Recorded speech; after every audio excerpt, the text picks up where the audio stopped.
이분의 인터내셔널 첫 번째 제자가 저입니다. 저하고는 나이가 5살밖에 안 지는지만 저는 깍듯이 선생님으로 모십니다. 왜냐하면 몰트만 다음으로 세계를 이끌어갈 신학자가 누군가라고 제가 물었을 때 지금 장로교 신학대학 총장을 했던 김명룡 총장이 제가 튜빙엔에서 같이 공부하다가 이분을 소개시켜 주셨어요. 근데 이분은 그 당시 교수가 아니었었어요.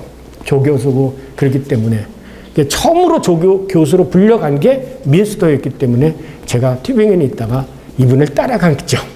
저의 신학 방법은 뭐 이분의 신학 방법을 따르고 있습니다. 그런데 이 책이 굉장히 어려워요. 이 정도의 책을 읽으려면 박사 과정에 있든지 혹은 대학 교수 활동을 한 박사를 마친 사람이 읽어야 될 책이에요. 그리고 제가 이것을 읽어보니까 이미 알고 있으려니 하고 쓴 글이기 때문에 기초지식이 없으면 또 읽기가 어렵다는 거예요.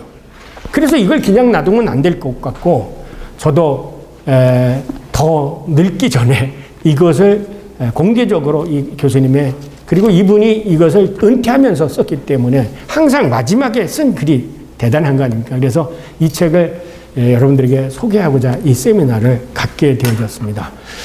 이번 3월 19일 날 오셔서 24일 날 가시는데 서울신학대학에서 우리가 했던 보네포하고 그 몰트만하고 이 주에 대해서 강연을 하시고 갑니다. 그런데 며칠 전에 우리나라 소위 보수 축에 있는 개혁파, 뭐 합동신학교, 총회신학, 국제신학 저쪽에 있는 그쪽에서 또 벨커를 초빙하겠다고 얘기를 합니다. 왜냐하면 벨커의 신학이 철저하게 성서에 있기 때문에 이쪽과 저쪽이 대화가 가능하게 되어집니다.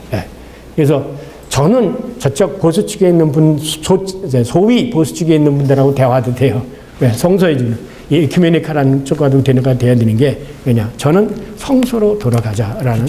그래서 이분은 철학적인 문제점을 성서신학에 기초해서 조직신학적으로 답변을 적고자 합니다. 그래서 오늘 하고자 하는 그 여러분 책까지 보면 이 십자가라는 부분인데 이 십자가라는 그 본문도 맨 끝에 뭐로 나타내면 성서로 결론을 맺어요. 소위 여러분이 잘 아는 블란트나 야노브스키는 이 구약신학이 소위 희생의 신학, 제의신학이에요. 피전승의 제의신학이라고. 예수 그리스도의 사건을 구약성서적 피전승 속에서 해석을 내린 거예요. 그래서 이분의 그 끝부분 가면 다 그렇게 끝을 맺어요. 성서로 끝을 맺거든요. 철학자들과의 이 논쟁을 거치면서 철학자들이 가지고 있는 문제점이 뭐냐라고 하는 걸 철저하게 지적하고 그 다음에 그것을 성서 신학적으로 뒷받침 분석을 해가지고 조직신학으로 이제 딱 답변을 제시하는 게 이게 벨커 교수의 논문입니다. 오늘은 시간이 없기 때문에 여러분 이 책은 유명한 말만 들어봤던 책일 거예요. 헤겔의 페노메놀로기 데스 가이스테스, 유명한 정신현상학이라는 책입니다. 저도 이 책을 언제 샀냐면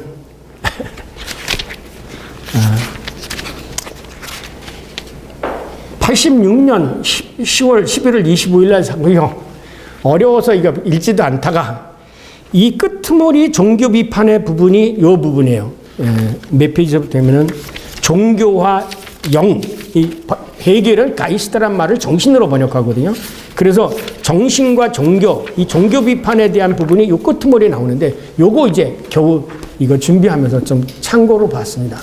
여기 손태식 집사님이 오셔야 되는데 손태식 집사님이 좋아하는 루만이 바랍니다. 이 루만에 대해서도 벨커가 소위 유명한 하버마스죠. 프랑크푸르트 학파하고 논쟁을 벌이면서 이걸 썼습니다. 그러니까 벨커의 이 학문의 범위는 철학, 사회학, 과학, 그러니까 파이트헤드까지 여기서 광범위하게 되어지는데 맨 처음에는 이 책을 10주에 거쳐서 끝이라고 생각했는데 보니까 10주에 못 마치게 되어졌습니다.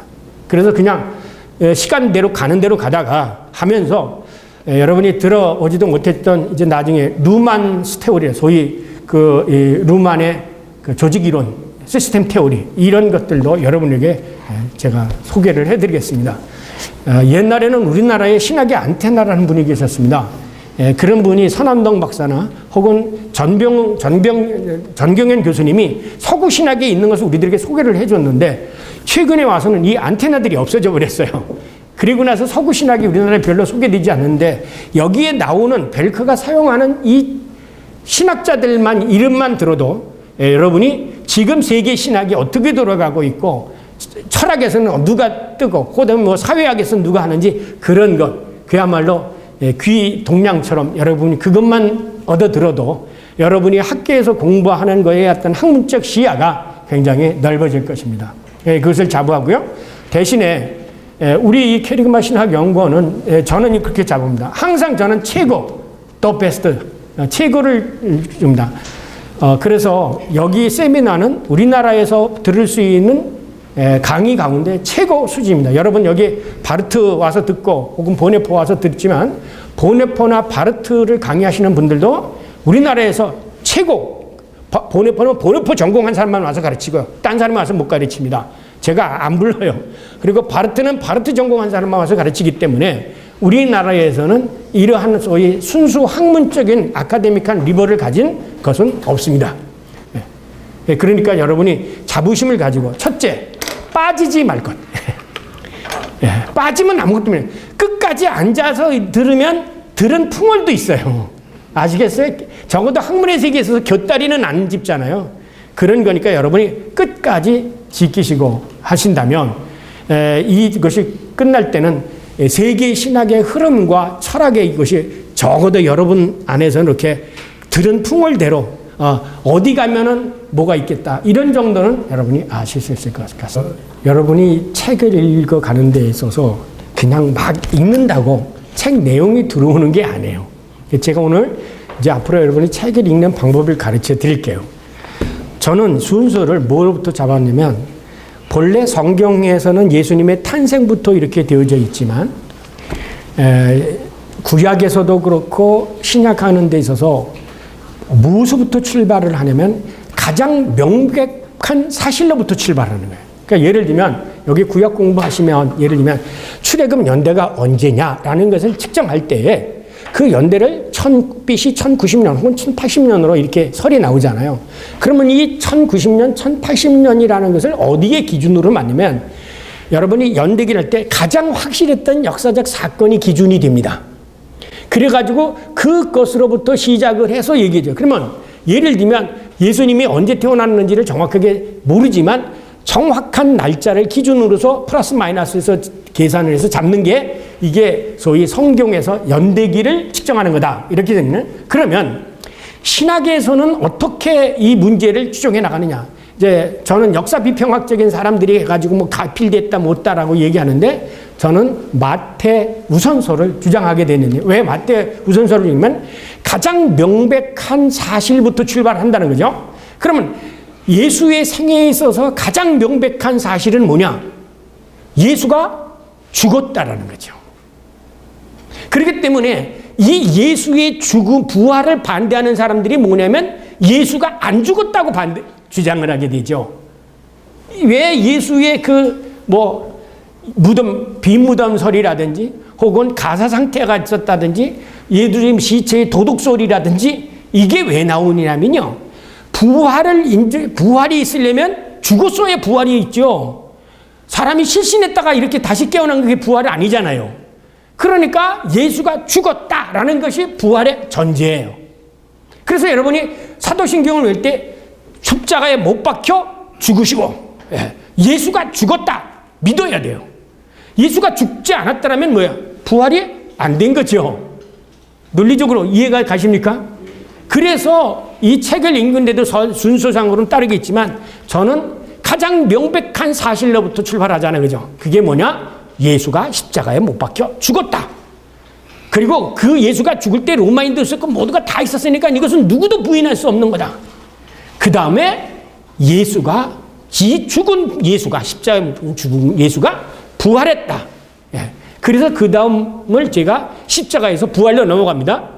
그러면 예수가 부활해서 하늘나라에 갔다면 이분이 돌아갔다 그러잖아요. 우리도 우리 아버지 돌아가셨다. 아버지 품으로 다시 돌아갔다면 왔을 것 아니냐. 그렇잖아요. 어디서 봤어? 그래서 인카네이션을 얘기해서 인카네이션을 다루게 될 거죠. 그러니까 저는 이렇게 됩니다.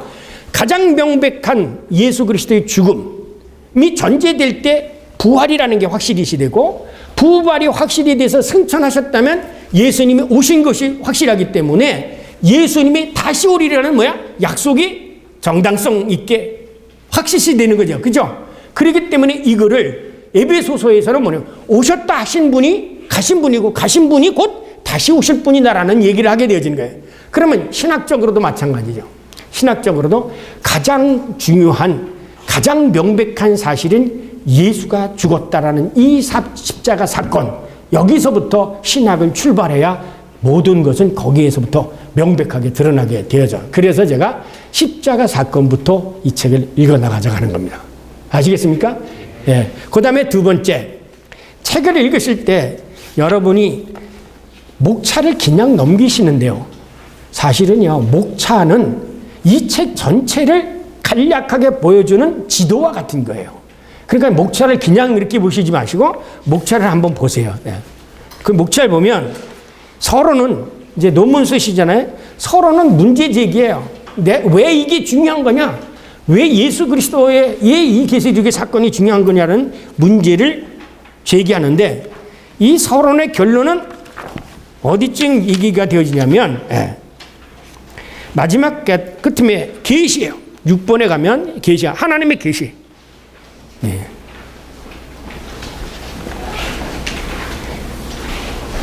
이 서론에 대한 계시를, 이 계시의 사건을 가장 한마디로 요약해 준 게 뭐냐면, 오늘 우리에게 예수 그리스도는 누구인가? 이게 유명한 말이죠. 보네포의 말이죠. There is the Jesus Christus here uns heute. 예수 그리스도는 오늘 우리에게. 그러니까 뭐냐면 오늘날 교회가 예수가 빠졌다는 거예요. 신학에서 예수를 인정하지 않아요. 예수를 하나의 모범적인 하나의 선생으로 생각해요. 그러니까 설교에서 전부 예수를 본받아요. 여러분이 오해하지 마시면서, 여러분이 학교에서 많이 쓰였던 아켄피스의 토마스 하세요. 이거를 우리는 그냥 토마스, 아켄피스의 토마스라고 그랬는데, 아켄피스 출신 토마스라는 사람이에요. 그래서 토마스 아라는 거는 라틴어의 출신을, 토마스 아켄피스라는 것은 아켄피스 출신 토마스가 유명한 책을 썼죠. 이미타치오 크리스티라는 책을 썼죠. 그리스도를 본받아. 이 그리스도를 본받아라는 것이 우리가 여러분은 이것이 뭐야? 청교도 정명에서 많이 읽혀지는 건데, 이것이 사실은 신학적으로 얘기하면 뭐냐? 인간의 스콜라적인 사고를 강조하는 거예요. 우리가 그리스도를 닮아갈 수 있다라는 거예요. 이제 요거는 나중에 이제 신학적으로 나누겠지만, 그래서 이 벨커가 과연 예수가 오늘 우리들에게 살아있느냐? 예수가 당신에게 지금 무슨 의미를 가지고 있느냐? 기독교가 뭐 때문에 태동됐어요? 왜 그리스도교라고 얘기해요? 아까도 교회 성경에 통일성이 있는 염려 이걸 주장한다. 왜 우리를 그리스도인이라고 얘기합니까? 왜 우리가 그리스도인이에요?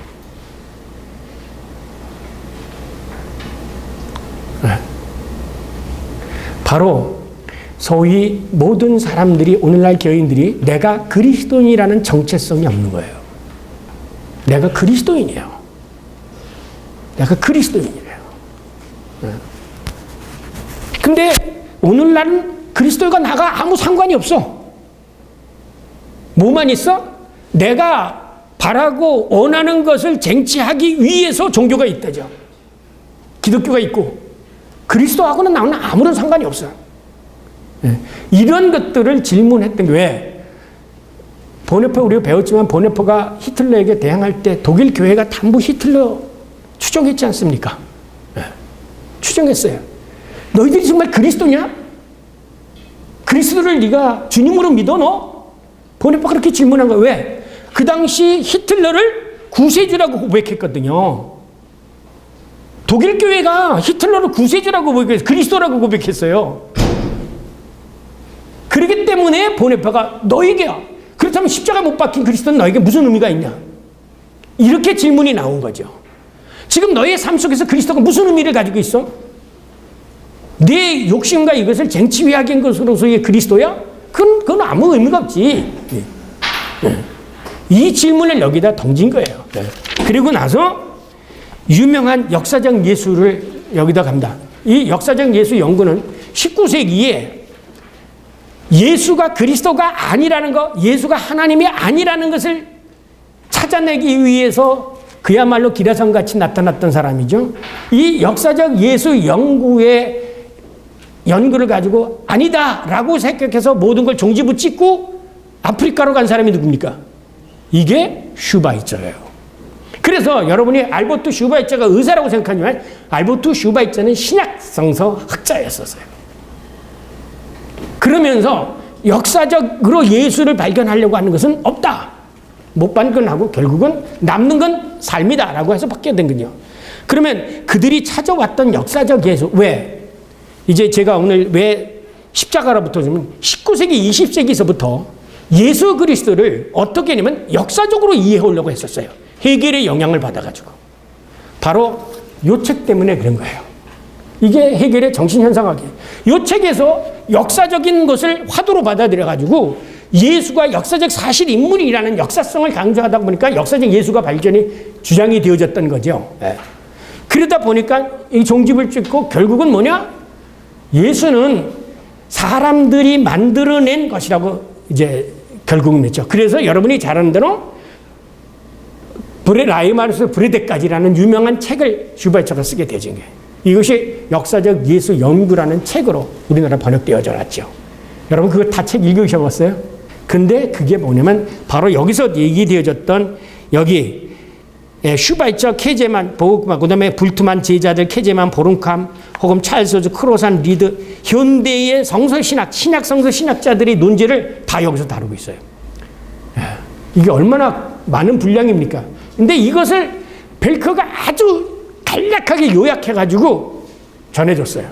그러니까 이걸 알면 역사적 예수 연구로부터 시작해가 최근에 이르는 신약성서학자 크로산, 샌더슨, 여러분 신약하는 사람이겠지만 그 사람들의 신학, 그들이 이해한 예수가 뭐가 잘못되어 있다는 것을 여기서 지적해 나가겁니다.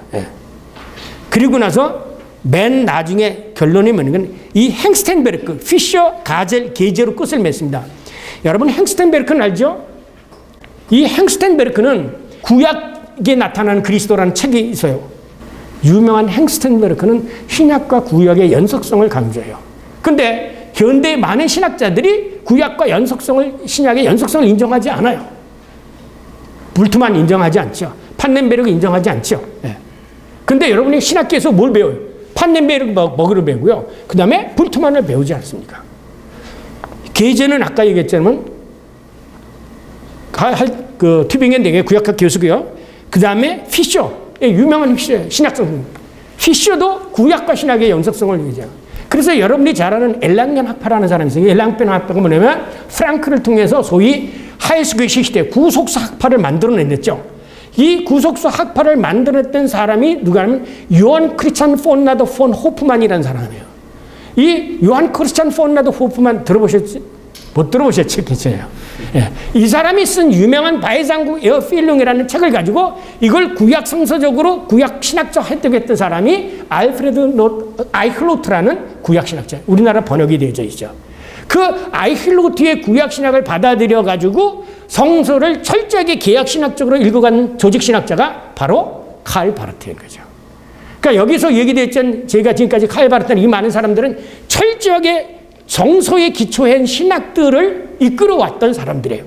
그러나 여기 다른 사람들이 얘기되어졌던 여기 나타난 사람들이 여기는 잘 안 나타났지만 브레드나 불트만이나 이런 사람, 그다음에 마틴 켈러라든가 이런 사람들은 예수 그리스도를 역사적 인물로 인정을 안 해요. 제자들이 성서로 그렇게 만들었다는 거예요. 성서를 그렇게 만들었다는 거예요. 그러면 우리가 다 속은 거죠, 아니다. 철저하게 아니다. 예수는 실제로 살아있었던 인물이고 우리가 예수를 이해하지 못하는 것은 우리의 눈이 가려지고 어려워서 예수를 못하는 거지 예수는 정말 그래서 귀 있는 자는 들을지어다. 예수 그리스도의 역사적 예수를 철저하게 규명해 나갑니다. 그 다음에 부활부터 먼저 다뤘죠. 왜 부활부터 다뤘을까요? 기독교는 뭐로부터 출발이 되냐면 예수의 부활부터 시작이 됩니다. 예수가 십자가 못 박혀 죽어서 버리고 부활하지 않았더라면 기독교는 생기지 않았어요. 예수의 제자들이 예수의 부활을 믿었나요? 안 믿었어요. 그래서 성경에 이상하지요. 예수가 살아났다는 소식을 듣고도 저들이 믿지 아니하더라 라고 성경은 기록하고 있어요. 제자들이 안 믿었어요. 근데 제자들까지 안 믿었던 걸 지금 우리는 어떻게 믿느냐? 또 이렇게 질문할 거 아니겠습니까? 바로 그 점이에요. 그런데 기독교는 왜 생겼어? 그러면 제자들이 만든 거야? 기독교의 태동은 바로 예수의 부활부터 시작이 된 거예요. 그래서 저는 기독교의 기원을 어디로 보냐면 예수의 부활로 봐요. 부활이 없었다면 기독교는 생기지 않았어요. 그러면 기독교의 가장 알파 오메가는 뭐야? 예수 그리스도로 얘기하면 부활이요. 우리로 얘기하면 뭐예요? 부활해서 영생에 가는 거죠. 하나님의 나라죠. 그래서 예수님이 살아계실 때부터 처음부터 지정한 게 뭐냐면 하나님의 나라가 가까웠으니 회개하고 복음을 믿으라. 이 얘기를 하는 거예요. 그런데 교회에서 하나님 나라 선포가 되어집니까? 이 세상이 좋은데 하나님 나라 선포하지 않죠. 네. 이 세상에서 어떻게 여기가 졌사오니 제자들처럼 여기가 졌사오니. 기독교의 궁극적인 목표는 하나님의 나라예요. 하나님의 나라. 부활이에요. 네. 그렇기 때문에 부활에 대한 확신이 없으면 부활에 대한 확신이 없으면 이 세상의 삶이 다 바꿔지는 거예요. 가장 중요한 건 내가 이 세상 한 번 죽는 것은 정한이 있지요. 그 다음에는 심판이 있고 부활이 있다. 영원한 징벌이 있다고 하고 생각한다면 우리들의 삶은 이거를 준비하는 삶이 되어야 돼요. 이 세상에서 잘 먹고 잘 사는 게 아니라 그렇게 되면 모든 게 다 바뀌어지는 거예요. 이렇게 살으십시오 저렇게 살으십시오 얘기 안 해도 하나님의 나라가 있어. 너 알아서 해. 심판이 있어. 너 알아서 해. 그러면 누가 시키지 않아도 하나님의 말씀대로 삽니다. 매일같이 우리는 이렇게 살아야 됩니다. 저렇게 살아야 됩니다. 그거는 누구 얘기인 줄 알아요? 칸트 얘기예요. 칸트가 뭐라고 그랬습니까? Du sollst, darum du kannst. 너는 뭐뭐 해야 된다. 그러므로 너는 뭐뭐 할 수 있다. 이렇게 성경을 읽어간 거죠.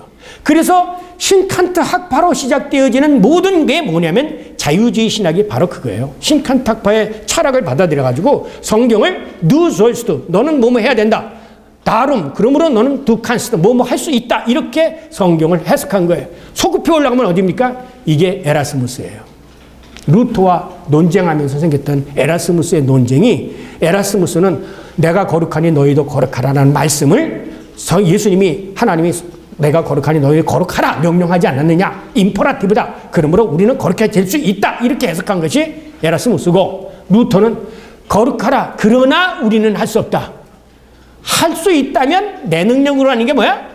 하나님의 성령의 도움으로 할 수 있다. 여기다가 성령으로 할 수 있다가 생각하고 내 능력으로는 할 수 없다고 말한 게 루터예요. 똑같은 말을 해석하는데도 바로 거기서 차이가 있는 거예요. 그런데 많은 교회 목사님들이 성경을 뭐처럼 해석해? 에라스무스처럼 해석하지 않습니까? 너는 내가 거룩하니 너도 거룩하라 그래서 내가 거룩해질 수 있다라고 생각해요. 거기다가 가능성을 집어넣어요. 이건 잘못된 거죠. 성경에 뭐야? 의인은 없는 하나도 없고 하나님도 찾는 사람도 없는데 생각하는 게 어렸을 때부터 세상에 부패한 것은 인간의 마음이다. 그랬잖아요. 그 천하에 부패한 인간의 마음이 어떻게 하나님을 찾아요? 그렇기 때문에 우리가 하나님을 찾게 된 것은 우리의 능력이 아니라 이게 하나님의 선택이었다고 고백한 게 바로 칼빈이었던 겁니다. 칼빈이 왜? 내가 생각해 봐더라도 인간을 되돌아보니까 이 인간들은 절대 하나님을 찾을 존재가 아니야. 근데 나 같은 사람은 어떻게 하나님을 찾게 됐지? 이거는 내가 된 게 아니야. 그래서 너희가 나를 택한 것이 아니라 내가 먼저 너희를 택하여 불렀다는 말씀이 거기서 성립이 되어지는 거예요. 신학은 여러분 머리로 하면 안 돼요. 뭘로 해야 되느냐? 마음으로 해야 돼요. 네. 삶 속에서 신학을 해나가야 돼. 그렇게 되면 성경 말씀이 다 읽혀지게 되어지는 거예요. 자, 그 다음에 높여진 그리스도가 그 나라로 끌고 나가죠. 네. 하나님의 나라요. 이렇게 보니까 예수가 누구다라는 것을 자연스럽게 appreciation, 영어로 얘기하면 감식하다고 그랬죠. 느껴서 깨달아지는 거. 네? 그렇기 때문에 신학은 맨 나중에는 뭐냐가 맨 나중에 고백은 주님 이것밖에 없는 거예요. 사실은 말 끝에 가서는 말로 표현할 수가 없어요. 예수가 참 신이며 참 인간이라는 걸 어떻게 말로 표현할 수 있겠어요? 못하잖아요. 그냥 느껴지는 거죠. 성경의 말씀대로 살다 보면 하나님이 지금 살아있구나라는 걸 느껴요. 지금도 역사하고 계시는구나라는 것을 느껴요. 이것을 느끼도록 만들어주는 게 목회자고, 왜 그것이 네가 느끼는 것이 정작 하나님이냐라는 것을 설명해 주는 게 신학이에요. 무슨 의미인지 아시겠습니까? 네. 그러니까 이 목회자와 신학이 떨어져 있으면 안 돼요. 그래서 바른 신학 위에 바른 목회가 있는 거고, 바른 목회자는 바른 신학 위에 기초해야 되는 거예요. 그것이 안 되면 목회와 이것은 따로 떨어져 있는 겁니다. 따로 떨어져 있는 거예요. 신학에 기초하지 않고 말씀에 기초하지 않는 교회는 종교단체예요. 그거는 절이나 모나하고 똑같은 거예요. 기독교의 교회가 아니에요. 왜? 교회는 성경이 주시한 대로 교회의 머리는 그리스도이기 때문에. 그렇죠? 우리의 몸은 직지체잖아요. 그렇기 때문에 참된 교회, 기독교는 성경의 말씀이고 기초 그리스도 위에 서 있어요. 그리스도 안에 서 있어야 된다는 거죠. 그래서 마지막 고백에 참 인간과 참 하나님에 대한 문제로 이 책을 끝마치고 봅니다. 자, 그러면 구체적으로 책을 읽으러 갈 때 어떻게 했냐? 예를 들면 오늘 십자가에 보세요. 십자가에 보면 훌륭한 책일수록 읽기가 쉽다. 그렇게 생각하세요. 명제일수록 이해하기가 쉽다. 내가 읽어서 내가 이해 안 가고 하는 거는 읽지도 마라. 왜? 쓴 사람도 저도 모르고 쓴 책이다. 저는 그렇게 생각합니다. 그러니까 책이 아주 명쾌할수록 책을 읽기가 쉽고, 그런 책일수록 읽는 방법이 더 쉽다라는 거예요. 뭐냐? 자, 여기 보면 십자가 3장의 1절에 십자가 신학과 종교개혁의 혁명, 종교개혁적 혁명. 이 부분에서는 벨커가 다른 얘기 안 합니다. 십자가 신학하고 종교개혁과 무슨 관계가 있느냐, 이 얘기만 하는 거예요. 아시겠어요?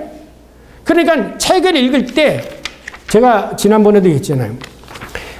십자가는 빨간색으로 치고, 그 다음에 종교개혁은 파란색으로 치고, 색연필 2개 가지고 읽으면서 십자가 빨간 거, 그 다음에 빨간 거, 그 다음에 종교개혁 파란 거 쳐요. 그러면 색깔이 딱 나오잖아요. 그러면 십자가와 종교개혁과 어느 것이 연결이 되느냐? 빨간색하고 파란색 같이 나오는 부분이겠죠. 예? 그 얘기가 바로 핵심적인 얘기예요. 다른 건 다 설명하는 얘기고 결론은 거기에 있다는 거죠. 그러면 책을 굉장히 빨리 읽어 나갈 수 있고 헛다리 긁지 않고 핵심적인 얘기만 파악해 나갈 수가 있어요. 그러니까 나머지는 이게 그 학술적인 논문이기 때문에 증거를 대가면서 쓰지만 결론은 항상 간단하죠. 그 결론을 쉽게 찾아내는 방법은 빨간 펜, 그 다음에 십자가의 철학, 죽음의 인학, 그 다음에 니체 해결은 4개가 나오겠죠. 그것도 2개야. 십자가의 철학, 해결, 그 다음에 신죽음 위의 철학, 이건 니체. 그래서 니체와 해결이 어떻게 같은 게 있고, 그 다음에 니체를 이제 해결은 빨간색으로 하면 해결의 신학은 어떤 거고, 니체의 신학은 어떤 거가 구별이 되겠잖아요. 그러니까 앞으로 연필을 하실 때, 그러니까 어제 우연찮게 제가 TV를 보니까 옛날에 색연필, 양쪽에 나는 색연필이 있었잖아요. 그걸 그 포르투갈에서 만드는데 그 색연필이 나오게 된 근원을 가르쳐 줬더라고요. 뭐라 그러면 논쟁에 쓰기 위해서 이 색연필을 만든 거래요. 그래서 이 빨간 파는 사람들, 그 다음에 파란 파는 사람들이 이렇게 즐겁다 보니까 논쟁적인 것을 하기 위해서 공부할 때 양쪽에 빨간색, 파란색 나오는 색연필을 만들게 되었다는 그걸 알게 되어졌는데, 포르투갈의 유명한 연필 만드는 회사에서 그걸 했는데, 제가 그래서 이게 펜도 하나나 2개 가지고 다니시고 색연필을 해서 이렇게 한번 해보세요. 저 목사님 색연필 2개 가져오셨는데, 예, 그거면 해결에 대한 건 해결만 치고요. 그 다음에 니체는 니체만 쳐보세요. 그러면 이게 만드는 분이 있고 이게 분리되는 부분이 있어요. 그러면 아주 쉽게 구분이 되어져요, 이거를요. 예. 아시겠어요? 예, 제가 공부하는 방법까지 가르쳐 드렸는데, 자, 그러면 오늘 이제 시작을 하겠습니다. 예. 양이 좀 많은데 이 뒤에 있는 보록은 9페이지에 있는 보록은 그냥 이 정신현상학, 이 책에 대한 거를 신학적인 거를 어떻게 연관시켜서 간략하게 얘기한 거니까 이 책하고는 상관이 없는 부분이에요. 그리고 요 앞에 부분까지는 8페이지까지만 요 책에 되는데, 니체까지는 못 나갔습니다. 왜냐면 니체에 얽힌 제 슬픈 사연이 하나 있습니다. 왜냐하면 바로 이 니체 세미나를 교수님하고 갔다가 제가 교수님한테 호되게 야단을 맞았기 때문에 소위 이제 이 독일에서는 공부하면서 맨 처음에 이 프로 세미나라는 게 있습니다. 그 다음에 아래 밑에가 이제 고전을 읽는 코스가 있어요. 프로 세미나. 그 다음에 하우프트 세미나가 있어요. 그 다음에 박사과정에 있는 게 이제 콜로크빔이에요. 그 다음 윗단계가 이제 쪼치테트라는 거예요. 그 쪼치테트라는 거는 박사 학위를 마친 사람이 교수 자격 취업 등 논문을 쓰는 사람이라든지 박사 과정 속에서도 이제 좀 고학력 사람들이 들어가는 게 이게 쪼치테트예요. 저는 무식하면 용감하다고 이 맨 처음에 튜빙엔에 갔을 때도 몰트만이 하는 쪼치테트를 내가 가겠다고 그랬어요. 근데 자격이 안 되죠. 근데 제가 하도 들어가게 해서 꼭 듣고 싶다고 그러니까 몰트만이 그만서 들으라고. 그래서 이제 쪼치테트를 들어간 적이 있어요. 그때 이제 몰트만, 게제, 그 다음에 쿤스트게시스테 미술사 하시는 분, 이 세 분의 교수들이 같이 세미나를 하는 거예요. 그러니까는 이 쪼치테트에 내가 들어간다라고 하면 저 사람이 어느 정도의 학문적 수준이라는 게 인정받는 거예요. 근데 이제 저는 뭣도 모르고 이제 교수니까 쫓아갔죠. 이게 뭐냐면 안티크리스트, 니체의 책을 연구하는 거예요. 니체의 책을 끝냈는데 다 끝나고 나서 이제 돌아가면서 한마디씩 하라요, 소감을. 근데 이 니체의 안티크리스트라는 책을 읽으면 니르바나라는 말이 나와요. 열반이라는 얘기가 나와요. 그래서 제가 이제 당신네들 이거 다 틀렸다 그랬어요. 이거는 불교지 서구식으로 해결할 게 아니다 그러거든요. 그랬더니 이 교수가 얼굴이 빨개지는 거예요. 그래서 나무래. 그래서 남았어요. 저한테 뭐라는 너 내 밑에서 학위할 거야 안 할 거야. 그래서 제가 그때 배운 게 있습니다. 학위는 받는 거지 따는 게 아니다. 학위는 받는 거예요. 여러분이 얘기할 수 있는 건 언제부터냐? 학위를 받고 나서요. 그래서 제가 학위를 딱 받는데 독일은요 졸업식이 없잖아요. 박사가 졸업식이 다 다르잖아요. 각자가 졸업하는데 앞에서 딱 거기 앉는 데칸이 뭐라면 학위증서를 딱 읽고 나서 이제부터 당신도 당신의 테오리를 얘기할 수 있습니다. 그래요. 그게 박사예요. 박사가 좋은 거는 맞든 않든 이제 내 소리를 할 수 있다는 거예요. 박사 되기 전에 네 소리 하지 말라는 거예요. 그게 뭐냐? 독일에서는 학파라는 게 있지 않습니까? 선생님이 이렇게 보는데 너는 이쪽에서 보면서 선생님 틀렸다고 하면 맞지 않는다. 그러면 너는 네 보는 선생님한테 가라 이게야. 맞는 말이에요, 틀린 말이에요. 나는 지금 안티크리스트를 이렇게 읽는데 너는 이렇게 동양적으로 읽으면서 내가 읽는 거 다 틀렸다고 하면 내가 보기에는 너도 틀렸다 이거야. 그거는 상대적이라는 거예요. 네가 나한테 배우려면 선생님, 그래서 독일에서는 자기의 학문의 아버지를 뭐야? 독토 파터라고 얘기해요. 아시겠어요? 여기 박사과정에 계신 분 학위 따는 게 아닙니다. 학위 받는 거예요. 받으려면 뭐야? 주는 사람이 있어야 돼요. 그래서 의외로 똑똑한 사람들이 학위 못 받는 사람들이 많아요. 선생님하고 싸우다가. 선생님, 왜? 학위는 선생님이 주는 거예요. 학교가 주는 게 아니에요. 옛날에 도제교육도 있잖아요. 마이스터가 된 사람이 마이스터를 주는 거지 학교 자체에서 시험 봐서 주는 게 아니에요. 그걸 아셔야 돼요. 그래서 박사과정은 교수에 속한 학생이에요. 교수에 속한 학생이에요. 벨크 교수에 속한 박사가 60몇 명이에요. 세계적으로요. 우리나라. 거기에 제가 일본이라면 좀 되겠죠. 그거는 제가 그 선생님을 따라갔기 때문에 그래요. 이 점을 여러분이 염두에 두시면 이 안티크리스트가 이제 여기도 나오지만 니체를 하면서 니체를 이제 이 벨커는 헤겔과 반대편 쪽에서 좌파 쪽에서 이렇게 봤는데 저는 거기에 나오는 열반이니 뭐 이런 얘기만 가지고 동양 쪽에다 해석하니까 너는 내 뜻대로 해석하려면 하면 내 밑에 있고 그렇지 않으면 네가 좋아하는 교수로 찾아가라 이거예요. 6개월 후에 보자는 거예요. 얼마나 제가 거기 선생님까지 따랐는데 6개월 후에 보자니 뭐야. 나를 독토란트로 안 받아주겠다는 얘기 아닙니까? 그것 때문에 얼마나 기도했는지 몰라요. 우리 선생님 마음 좀 바꿔달라고. 6개월에 찾아가니까 저한테 너는 동양 사람으로서 그렇게 해석할 수도 있다. 그리고 너그럽게 용서를 해주죠. 살았구나. 그랬습니다. 그러니까 이게 목사님, 학위는 따는 게 아닙니다. 교수가 줘야 돼요. 안 주면 줄 때까지 기다리는 거예요. 그래서 어떤 사람은 일찍도 받기도 하고 늦게도 받는 게 바로 그거예요. 네. 요즘을 여러분이 공부하는 학계에는 학계의 룰이 있고 목사 사회에는 목사 사회의 룰이 있듯이 학교에는 그런 학풍이 있다는 걸 이해하시기를 바랍니다. 자, 미카엘 벨거는 1947년생이니까요. 예. 지금 살아있습니다. 종교개혁 신학을 십자가의 신학으로 특징짓고 이 십자가의 신학을 바로 혁명적 신학이다. 왜? 스콜라 신학에 대한 반대 신학이었죠.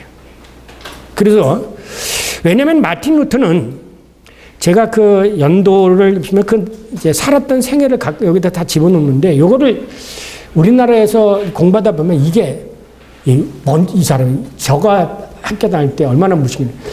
불투만 몰투만 비슷하잖아요. 예? 그렇잖아요. 그러니까 이게 누가 먼저고 누가 나중인 줄을 모르는 거였던 거예요. 이름이 비슷하고. 그래서 제가 거기다 일일이 다 이걸 쓰는데 이 루터는 1483년에서 46년까지 살았거든요. 예수 그리스도의 십자가의 사건을 종교개혁 중심 신학으로 삼았기 때문이다. 그리고 루터의 십자가의 신학은 내가 너희 중에서 예수 그리스도와 그의 십자가에 못 박히신 것 외에는 아무것도 알지 아니하기를 작정하였노라. 아까 있는 그 말한 사도 바울의 말씀에 근거로 하고 있습니다. 따라서 루터는 십자가의 사건을 하나님을 인식하는 유일한 길이다. 이거죠. 자, 그런데 여러분 칼빈 전통에 있었던 사람들은 자연계시를 로마서 1장 20절 이하를 근거로 자연계시를 인정하죠. 종교개혁 신학은 자연계시를 거부하는 거예요. 왜? 스콜라 신학이 자연계시를 주장하기 때문에 종교개혁 신학은 철저하게 예수 그리스도를 통한 계시, 십자가의 사건, 십자가의 속에서 예수 하나님을 알아보는 것이지 자연을 통해서 알아보는 게 아니에요. 그러니까 이 점을 우리는 이 자기 뿌리도 모르고 그래서 이제 우리가 성서보다도 신학자를 우상화하는 경우가 많아요. 독일에 가면 성경이 무슨 얘기했다보다는 루터가 무슨 얘기했다는 걸 더 인정해. 그리고 한국에 와서는 성경이 무슨 얘기했다보다는 칼빈이 무슨 얘기했다가 더 효력을 가져. 이것을 철저히 잘못된 거예요. 철저히 잘못된 거예요. 성경이 주지 칼빈이나 루터가 주가 아니라는 거예요. 그래서 루터가 왜 스콜라 신학이라는 걸 여기에 염두에 두면 스콜라 신학은 자연을 통해서 자연신학이에요. 자연신학이 발달된 것이 여러분이 잘 아는 알프레드 노트의 파이테드고 이런 사람들의 신학이에요. 바로 그런 점에서 루터는 철저하게 십자가를 통해서 하나님을 알 수 있다. 역설적이죠. 십자가에 처참하게 죽어가는 그 모습 속에서 하나님을 알 수 있다니. 바로 그 점이 여기 속에서 뭘 하냐. 하나님이 세상을 이처럼 사랑하사 당신의 독생자를 주신 하나님의 사랑을 깨닫는 거죠. 십자가의 속에서 징벌을 생각하는 게 아니라 인간의 죄를 대속하시는 하나님의 사랑을 생각하는 그것이 뭐냐. 나중에 여기 계제가 나오는 구약 성소에서 희생제의가 뭐였느냐라는 것을 이제 근거로 삼으면서 예수 그리스도의 십자가의 사건이 은혜의 사건이라는 것을 이 장의 끝으로 맺는죠. 고통과 괴로움의 시간이라 이게 철저하게 은혜의 사건이라는 것을 알게 되니 왜? 하나님이 그래서 사도 바울의 로마서 5장 8절에 뭐라고 쓰느냐. 하나님의 사랑은 이렇게 나타났으니 하나님께서 당신의 독생자 예수 그리스도를 십자가 못 박혀 죽게 하심으로 말미암아 인간에 대한 당신의 사랑을 확증하였노라. 그렇게 말했어요. 우리가 아직 죄인 되었을 때 그리스도께서 우리를 위하여 죽으심으로 하나님께서 우리에 대한 자기의 사랑을 확증시켜 주셨노라 라는 거죠. 그러니까 루터는 이 십자가의 사건이야말로 하나님이 어떤 분인가를 깨달을 수 있는 가장 유일한 근거다라고 생각한 거죠. 여기 속에서 종교개혁 신학은 자연 계시가 아니다. 예수 그리스도의 십자가의 계시고 예수 그리스도를 통한 계시다. 여기에 신학에 바로 섰게 되지는 거죠. 여기만 굵은 글씨가 바로 하나님을 인식하는 유일한 방법. 이 이유는 예수께서 나로 말미암지 않고는 하나님께로 올 자가 없느니라고 하는 말씀을 루터가 항상 강조하고 있다는 것입니다. 아까도 얘기했지만 사도 바울도 디모데전서 2장 5절에 하나님은 한 분이시고 사람과 인간 사이에 하나님과 인간 사이에 유일하신 한 분 중보자 예수 그리스도. 그러니까 예수 그리스도를 통하지 않고는 우리는 하나님을 알 수도 없고 가까이 갈 수도 없고 그렇다니까 이것이 바로 기독론 중심적이라고 해서 우리나라는 또 그러니까 바르트도 기독론 중심이라고 하니까 저 보수측에 있는 사람은 바르트 신학의 문제점을 기독론 중심이라고 신학으로 얘기하고 있는데 그건 참 잘못된 오해된 생각이에요. 철저하게 기독론. 피쇼 여기서 얘기하는 피쇼 행스텐베르크 구약신학자 신학자 피쇼 이 사람들이 성서 안에서 예수 그리스도가 이 성경의 중심이라는 것을 성서신학적으로 밝혀준 책들이에요. 예. 그런데 소위 이즘의 역사 비평학적 책들은 이거를 갖다가 일괄로 내정지치죠. 안타까운 얘기입니다. 자, 그러나 바르트에면 예수 그리스도의 십자가의 사건에 대한 신학적 집중, 꼭 예수 그리스도에 일어난 하나님의 계시에 대한 집중은 이미 중세 후기서부터 시작이 되어졌는데 그 후기 때 이런 것을 주장했던 사람들은 다 화형당했어요. 그래서 사실은 종교개혁이 루터에게서 처음 시작된 게 아니에요. 그 이전에 또 이미 종교개혁의 운동이 일어나게 됐어요. 지금 제가 오이로파 레포르마타라는 책을 책임 번역하고 있어요. 그게 뭐냐면 유럽에서 48개 지역에서 종교개혁이 일어났던 사건들을 다 루터뿐만 아니라 영국, 노르웨이, 스웨덴에서 각 전 지역에서 48개 지역에서 나타났는데 그거를 보게 되면요. 이 루터 이전에 많이 벌써 후스도 그렇죠. 후스만도 그렇죠. 종교개혁의 불길이 일어났었어요.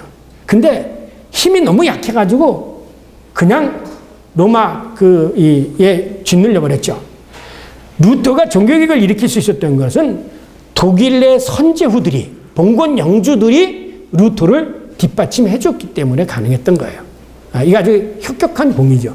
그러니까 그거를 이제 때가 찼다 이렇게도 볼 수 있는데 어쨌든 이 많은 사람이 그들이 주장했던 게 뭐냐면 굵은 것이 히브리 사상에 대한 관심이었어요. 히브리 사상 이게 뭐냐? 성경에 나타난 사상에 대한 헬라 사상이 아니에요. 성경에 나타난 사상이 뭐냐라는 거예요. 제가 여러분들에게 얘기했죠. 성경은 히브리적 사유를 가지고 읽어야 된다. 헬라적 사유를 가지고 읽으면 안 된다. 왜? 성경을 기록한 바울도 마태도 예수님도 다 히브리 사람, 유대인이었지. 예? 헬라 사람들이 아니었어요. 뼈가 어디서 굳었어요? 이 사람들이 팔레스틴에서 굳었던 사람들이에요. 조상 때부터 내려왔던 우리나라 사람이 가지고 있는 어떤 심성, 그 생각, 그것 속에서 성경을 기록한 것이지 나중에 무슨 헬라 정신으로 기록한 것이 아니라는 거예요. 그래서 저는 마태 우선서를 주장합니다. 마가 우선서를 주장하는 게 아니라 저는 마태 우선서를 주장하게 됩니다. 자, 그런데 이것이 결정적으로 이제 스콜라 신학하고 루터하고 어디서 싸움이 붙느냐면 이게 하이델베르크에서 싸움이 붙습니다. 이게 유명한 하이델베르크 디스프타치온이라는 거예요. 이거는 인간론에 대한 디스프타치온입니다. 그래서 하이델베르크 관광에 가면 하이델베르크 대학 광장 옆에 발바닥이 하나가 있어요. 동판을 하나 세워놨는데 그게 뭐냐면 그런데 이 중세는요 토론할 때면 어떻게 되는지 아나요? 여기서 이렇게 앉고 저 사람이 이렇게 앉고 이 침이 튀길 정도로 그렇게 해서 토론을 했어요. 이게 뭐냐면 인간에 관한 토론이었어요. 인간론. 참 중요하죠. 왜 인간론이 토론의 화두로 소개했을까? 스콜라 신학은 철저하게 인간 중심적이고 인간 이성 중심적이거든요. 그것에 대해서 루터는 철저하게 하나님 중심적이죠. 그래서 휴메니즘, 인본주의에서 신본주의로 바뀌어가는 거, 이러는 패러다임 시프트를 겪은 게 바로 종교개혁이에요. 그러면 우리는 종교개혁 전통에 있다면 설교가 신본주의여야 되겠어요? 인본주의여야 되겠어요? 하나님 중심의, 그리스도 중심의 설교가 되어야 된다는 거예요. 제가 왜 이렇게 목소리를 높여서 너무나 한국교회가 사실 우리나라 민족이 기독교를 통해서 지금까지 이렇게 역사에 없던 부를 누리게 됐어요. 저는 종교가 썩으면 나라는 망한다는 그 생각을 늘 하고 있어요. 고려도 그렇고 이조. 지금 정부가 이렇게 국회가 떠드는 거 보면 옛날 구한말 시대하고 똑같고 옛날 임진왜란 시대하고 똑같고 서로 싸우는 거거든요. 그런데 그것을 뒷받침하고 지탱해 나가는 게 뭐냐면 종교예요. 근데 종교가 마저 썩으면 나라는 망해요. 명성황후가 얼만큼 무당을 좋아하고 구슬 많이 했는지 아세요? 그러다 보니까 맨 나중에 고종이 마지막 찾은 게 뭐냐? 그리스도인이었었어요. 명성황후가 시해될 때 여봐라 거기 야소교회는 없느냐? 그때는 기독교인이 믿을만 했죠. 근데 지금은 안 그렇잖아요. 그럼 이게 어디서 했냐? 교회고 신학이고 말씀으로 되돌아가지 않는 한 혁명적 재건이라는 건 있을 수가 없다. 저는 이거를 제 인생의 평생의 과제로 삼고 있습니다. 예. 평생의 과제로 삼고. 정신이 바로 한 가정도 그렇고 한 개인도 그렇고 정신이 바로 서 있어요. 교회가 말씀에 서지 않으면 분열이 돼요. 예. 그렇기 때문에 제가 이렇게 목소리를 높이니까 좀 이해를 해 주시기 바랍니다. 예. 제 가슴 속에 맺힌 거예요. 예. 그걸 어디서 발견하느냐면 일본이 우리나라를 침략해오는 과정을 보고서 깨달았어요. 돈이 없으니까 돈 빌려줬죠. 돈 갚기 위해서 우리나라들이 금은 다 모은 것이 국초보상운동을 일으켰어요. 그런데 그것을 해서 돈을 못 갚았어요. 돈 못 갚으니까 뭐야? 국권을 뺏어갔지 않습니까? 국권을 뺏어나가고 나서 시작한 게 뭐냐면 우리나라 문화를 뺏어가기 위해서 한글을 뺏어가고 전부 일본식으로 미자, 영자, 숫자 이름이 다 뭐예요? 일본식 이름 아닙니까? 저희 누나도 전부 자자예요. 매자, 선자. 일본식하고 윤동주도 일본 이름까지도 개명을 했죠. 우리나라 사람들의 문화의 뿌리까지 뽑으려고 했던 것이 일본 놈들이에요. 그것을 마지막까지 하려고 했던 게 뭐냐면 신사참배를 통해서 기독교의 종교까지 심장까지 뺏으려고 했던 게 바로 일본 사람들이에요. 여러분이 신학을 하면서도 이거를 깊이 생각해요. 공부를 하면서도 나라를 생각해야 돼요. 나라를 생각해요. 그런데 기독교가 썩잖아요. 희망을 어디서 찾겠어요, 여러분? 철학에서? 단군 신화에서? 어디서 찾겠어요? 제가 왜 이렇게 정말 통회하면서, 한통하면서 얘기하시는 줄 아십니까? 역사를 보면 알겠는 거예요. 일본 놈들이 너무 그걸 아는 거예요. 네. 우리가 하나님의 신앙에서 있어야 돼요. 여러분, 이런 생각을 가지고 공부하고 이런 생각을 가지고 목회하십니까? 이것이 여러분의 이게 되어질 때 내 땀과 피와 이 모든 것들이 국가를 위한 거고 하나님의 나라를 위한 거고 오직하면 모세도 그렇고 바울도 그렇고 내 이름이 하나님의 생명체에 지어지는 한이 있더라도 민족을 위해서 기도하지 않습니까? 어? 신학에도 그것이 담겨져 있는 거예요. 국가에 대한 생각이 담겨요. 왜 우리는 신학을 하면서 그런 생각을 안 합니까? 정말 기독교를 바로 세우는 것이 이게 국가를 사랑하는 거예요. 이제 이 하이델베르크 디스푸타치온이라는 것이 전부 다 한 게 아니라 거기서 이제 핵심적인 것 이것을 이제 벨커가 했는데 28개 논제에 구성되어 있었습니다. 근데 이게 우리나라 번역이 안 됐어요. 네, 이것도 번역을 했는데 근데 아쉬운 거는 이게 참 매번 하는 얘기지만 우리나라에는 이 기본적인 것들이 이렇게 번역이 되어서 나와야 돼요. 일본이 해놓은 학문적 기초작업 이거는 솔직히 얘기해서 제가 인정해요. 일본이 한참 앞섰어요. 특히 일본의 신교 출판사 사장님한테 제가 참 감사하는 거는 그분이 이 개신교의 선학책들에게 대해서 돈이 안 생기는 거라도 해서 출판을 해서 책이 번역책이 많이 나오고 이런 것을 등록할 때 참 이게 아쉬워요. 그리고 기업이라든가 이런 것에서 교회가 이런 학문적인 이제 작업에 투자를 하지 않는 겁니다. 이게 이 어떤 공적인 것도 있지만 분명히 농사를 져도 종자씨는 남겨야 되잖아요. 그런 것처럼 이 종자씨 투자를 안 한다는 거죠. 이런 점이 아쉽다라는 거예요. 딴 얘기를 해서 죄송합니다만 이게 일본어로 다 번역이 되어졌어요. 자, 거기에 의하면은 그 까만 글씨 있잖아요. 구원에 있어서 하나님은 절대적인 주권을 가졌다. 이게 주장이에요. 절대적인 주권을 가졌다. 예, 루터가 주장한 거예요. 그래서 여기 각주에 보면 나중에 칼빈주의 5대 강령에 하나님의 절대적 주권, 구원에서의 주권 사상은 이 루터가 하이델베르크 디스푸타치온에서 나온 구원에 있어서는 철저하게 하나님이 주권을 가지고 있다. 하나님이 우리가 잘해서 혹은 해서 우리를 선택하고 무슨 조건이 있어서 아니야. 하나님의 선택은 무조건적이고 하나님의 구원에 있어서는 하나님이 전적으로 모든 걸 권한을 가지고 있다. 예. 그것이 이제 종교개혁 신학의 가장 핵심적인 내용이다. 넘어가기 바랍니다. 예. 그 다음에 뭐냐면 까만 것이 중요해요. 그래서 벨크에 의하면 논지 20에서 루터 신학은 두 종류의 신학 분류하는데 하나님은 하나님을 사변적이고 비가시적인 분으로 생각하느냐 아니면 역사 속에 십자가를 지고 오신 이 하나님으로 생각하는 이 두 가지다.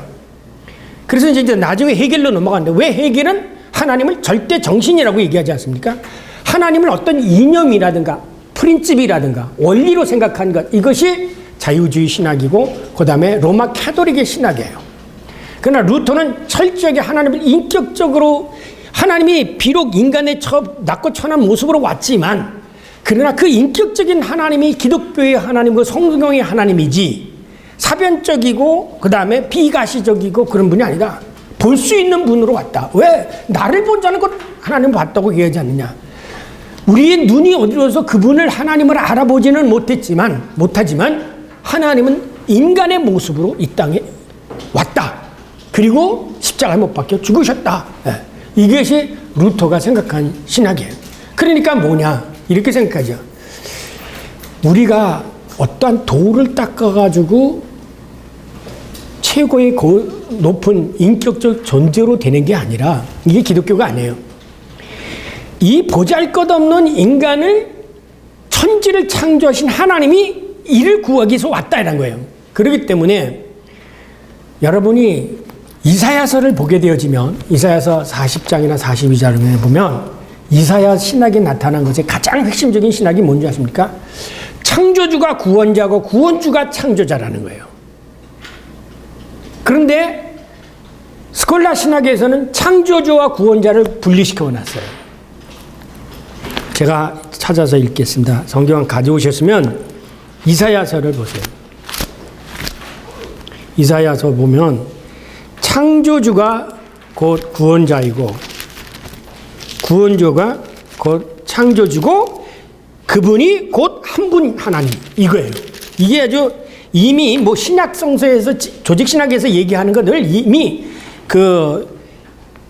이사야 선지자에서 얘기해요. 이사야서 44장 21절에 보면 창조주 구속주인 여호와 한 분 하나님. 야곱아 이스라엘아 이 일을 기억하라. 너는 내 종이니라. 내가 너를 지었으니 너는 내 종이니라. 이스라엘아 너는 나에게 잊혀지지 아니하라. 그 다음에 24절 네 구속자여 모태에서 너를 지은 나 여호와가 이같이 말하노라. 나는 만물을 지은 여호와라. 홀로 하늘을 폈으며 나와 함께하는 자가 없다. 없이 땅을 펼쳤노라. 그 위에 이사야서를 오늘부터 한번 가서 그 다음에 창조주가 바로 역사를 주관하는 하나님이야. 그게 45장 9절 이하에 있는 말씀이요. 그래서 45장 15절에 구원자 이스라엘의 하나님이여 진실로 주는 스스로 숨어 계신 하나님이십니다. 이 말이 뭐냐면 이제 루터가 십자가의 신학에서 이 하나님은 십자가의 그 고통 속에 숨어 계신 하나님을 얘기하게 되더라고요.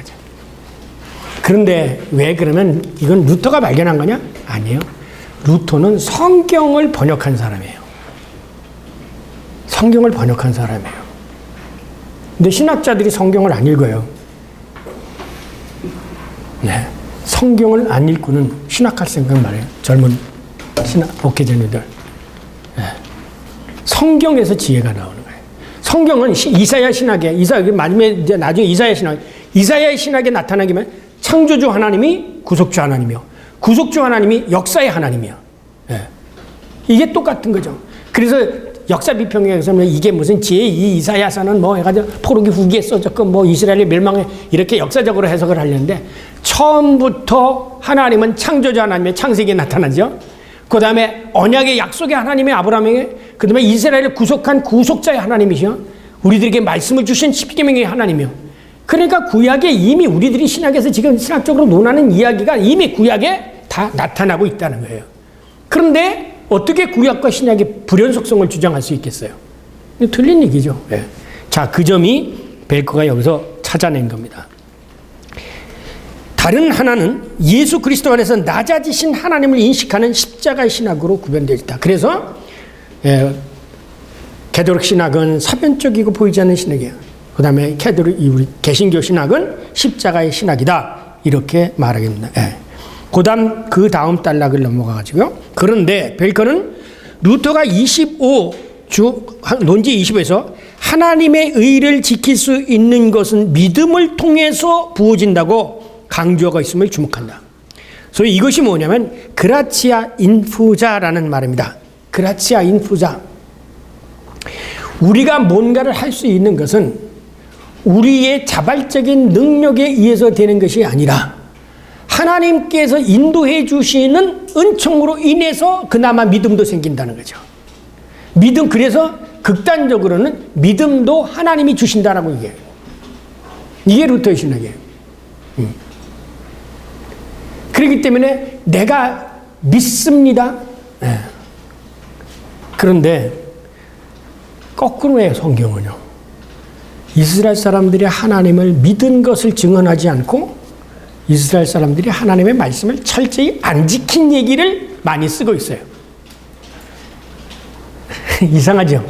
여러분이 집에 가셔서 열왕기 상하나 혹은 역대 상하, 역사서를 읽어보세요. 이스라엘 왕들이 하나같이 하나님의 말씀을 안 지켜요. 우상 숭배를 해요. 처음 하나님의 말씀을 잘 지켰다는 사람들 보면 몇 사람 나오죠.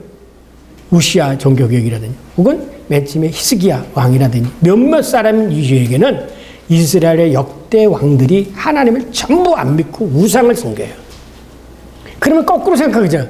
그러면 왜 성경에는 이토록 죄 짓는 인간들의 얘기가 나오는데 이게 무슨 성경이냐? 그런데 이들이 지탱해 갔잖아요. 이 죄인을 구속하시고 돌아오기를 바라고 이들을 이끌어가는 하나님의 사랑이, 그러니까 뭐냐? 루터가 이런 얘기냐? 우리는 죄인이다. 그런데 우리를 사랑하신 하나님은 우리의 죄보다 더 크다. 이런 얘기를 했어요. 그래서 뭐라고 얘기하냐면 우리는 하나님 앞에 철저히 은혜의 거지가 되라. 거지가 되라. 하나님 나에게 은혜 베풀어 주십시오. 은혜를 사모하는 자가 되려고 하지 내가 뭐 하려고 하자. 왜 처음부터 인간은 그거 할 수가 없다는 얘기예요. 여러분 개인적으로 생각해 보세요. 내 죄하고 하나님의 사랑하고 어느 게 컸어요? 하나님의 사랑이 컸기 때문에 지금까지 살아온 거예요. 내게 죄가 컸더라면 벌써 죽었죠. 죄의 싹은 사망이니까. 그나마 하나님이 나를 다 용서해 준 그 하나님의 더 모든 죄인을 받아주는 그 하나님의 사랑으로 내가 지금까지 살아왔다는 거예요. 그러니까 아무리 뭐가 인간이 뭐 의를 얘기해도 아무리 그 의를 얘기해도 이보다 더 큰 게 뭐냐? 하나님의 사랑이라는 거예요. 그래서 이 신학을 받아들인 바르트를 네덜란드의 신학자 베르카우라고 하는 사람은 뭐라고 얘기하냐면 바르트 신학은 너는 은혜의 승리 신학이다. 매일 은혜 그런데요. 이게 바르트가 뭐라고 답변하냐면 그래 내가 하나님의 은혜복을 위해 뭘 선포할 게 있겠느냐? 내 걸 자랑할 수 있겠느냐? 내가 뭘 했다고 얘기할 수 있겠느냐? 내가 할 수 있는 거는 그저 모든 건 하나님의 은혜다라는 것밖에는 말할 게 없다는 거죠. 왜? 논리적으로 그렇지 않습니까? 그렇기 때문에 바르트의 책 속에서는 늘 하나님의 은혜에 대한 감사라는 거예요. 제가 발견한 거예요. 최고의 신앙이 뭔지 아십니까? 11절을 잘 내는 거? 아니면 뭐 헌혈을 하는 거? 구제하는 거? 하나님께서 가장 기뻐하는 신앙, 가장 최고의 신앙은 감사예요. 그런데 감사가 참 힘들어요. 왜 힘드냐? 화장실 갈 때 다르고 나올 때 달라요. 이거는 저도 그렇고 여러분들 경험 많이 했을 거예요. 당장 급할 때는 하나님 앞에 얘기하지만 그것이 딱 이루어졌을 때는 마음이 변해요. 그래서 역설적으로 감사가 최고예요. 예. 그래서 저는 이걸 뒤바꿉니다. 범사에 감사하라. 쉬지 말고 기도하라. 그리하면 항상 기쁜 일이 생긴다. 여러분 그렇게 사세요. 우리는 감사라는 것을 몰라요. 감사하세요. 모든 게 사실 감사해요. 지나가 보세요. 다 감사뿐이지. 예. 여기 와 앉아있는 것도 여러분 감사해야 돼요. 이게 우리가 하나하나 모든 게 감사할 거예요. 저는 왜 그러냐? 저는 이걸 감사하기 때문에 해요. 하나님께 감사해요. 예. 누가 시켜서 하는 것도 아니고 전 순수하게 감사해요. 그러니까 여러분이 이 신앙을 깊이 깨달아가면 스콜라 신학에는 감사가 없죠. 보상이 있죠. 그렇죠? 보상이 있어요. 내가 한 것에 대해서 하나님부터 받는 보상이 있죠. 기독교는 하나님의 은혜가 우선이 되기 때문에 모든 게 하나님부터 왔기 때문에 나는 감사할 것뿐이다 라고 생각해서, 그래서 루터는 찬양의 기도를 늘렸고 캐톨릭은 매일 고행을 했죠. 보상을 받기 위해서. 이게 다른 거예요. 그 점이 다른 거. 그 다음에 그건 넘어가겠습니다. 그런데 3페이지를 보면 벨크에 의하면 바로 그렇기 때문에 하나님은 오로지 십자가의 고난에서밖에는 발견할 길이 없다. 왜? 이 십자가가 하나님의 사랑의 결정적인 징표였기 때문에 십자가를 통하지 않고는 하나님을 발견할 수 없다라는 거죠. 예. 그러면 율법은 왜 좋냐? 이렇게 논의가 될 거 아니에요? 그 스콜라 신학이? 스콜라 신학, 그게 이제 아까 에라스무스하고 루터가 얘기하는. 그러면 루터, 하나님의 이스라엘 민족에게 내 이웃을 사랑하라 뭐라 율법을 주셨는데 그럼 율법은 뭐 하냐? 이제 이런 문제가 생길 거 아니에요. 그래서 루터가 율법과 복음이 디알렉틱한 거다라고 이제 설명을 하게 되어진 거죠. 그래서 율법과 복음의 디알렉틱을 주장하는 게 루터의 신학이에요. 그러면 여러분이 이제 디알렉틱이라는 개념이 있었잖아요. 그 디알렉틱이 뭐냐? 이걸 정확하게 했어요. 디알렉틱이면 여러분이 헤겔의 디알렉, 정반합 이런만 알고 있는데, 전에도 얘기했지만 디알렉틱이라는 말은 두 개의 서로 다른 명제가 둘 다 진리라는 것을 설명하는 게 명제, 그 디알렉틱이에요. 예를 들면 예수 그리스도는 인간이다. 예수 그리스도는 신이다. 명제 A, 명제 B 서로 모순 아니에요. 모순이 아니에요. 우리 목사님 모순이죠. 근데 이걸 그냥 받아들이잖아요. 우리가 이것을 설명할 길이 없으니까 예수는 신과 인간은 분리되지 않으며 구별되고 뭐 이런 식으로 말을 한 거예요. 여러분 신조 속에서. 그러니까 율법과 복음은 다르죠. 쉽게 말하면 율법은 쉽게 얘기하면 뭐뭐 해야 된다야. 복음은 죄도 좋다. 뭐뭐 하지 않아도 된다라는 얘기. 이게 논리 모순 아니야. 그럼 이것들이 어떻게 똑같이 하나님의 말씀으로 공존할 수 있겠느냐? 이것도 맞고 저것도 맞고. 그것을 루터가 설명을 했죠. 그것을 루터의 율법과 복음의 변증법이라고 그러는 거죠. 이것이 누구하고 논쟁이 되냐면 이 율법과 복음의 변증법에 대해서 싸움이 에라스무스하고 루터의 유명한 데세르버 아르비트리오, 속박된 의지론이라는 것에 있었어요. 그래서 이런 질문을 합니다. 에라스무스가. 야 루터야, 너는 인간이 아무것도 할 수 없다고 그런다면 하나님이 네 이웃을 사랑이라고 말하고 수 있지 않느냐? 그럼 하나님이 무식해서 인간이 할 수 없는 것을 네 이웃을 사랑하라고 말했느냐? 이렇게 질문합니다. 이런 식으로. 그래서 루터가 뭐라고 답변하겠어요? 뭐라고 답변하겠어요?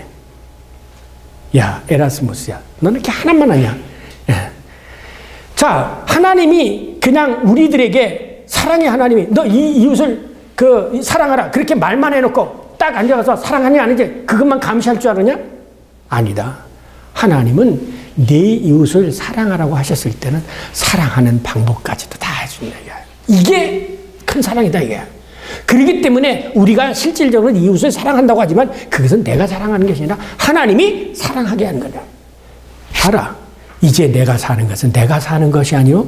왜? 내 안에 그리스도가 산다고 하지 않았느냐.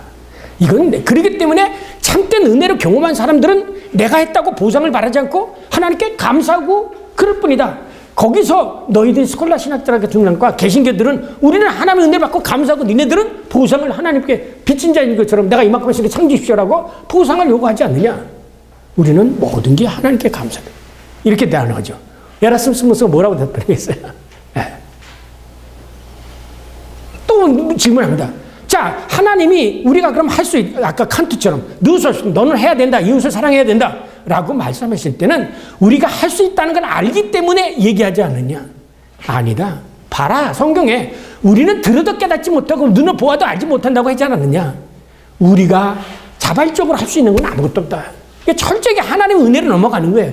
그러니까 에라스무스하고 이 논쟁을 읽어보면 에라스무스는 철저하게 인간적인 가능성 속에서 성경을 해석하고 루터는 그렇게 할 수 없는 우리들을 하나님이 해주시는 걸로 사랑하고 그러니까 아까 그라치아 인푸자라는 부어주는 은총, 부어주는 하나님이 해주게 하는 거, 하게 해주시는 거 이거라는 거죠.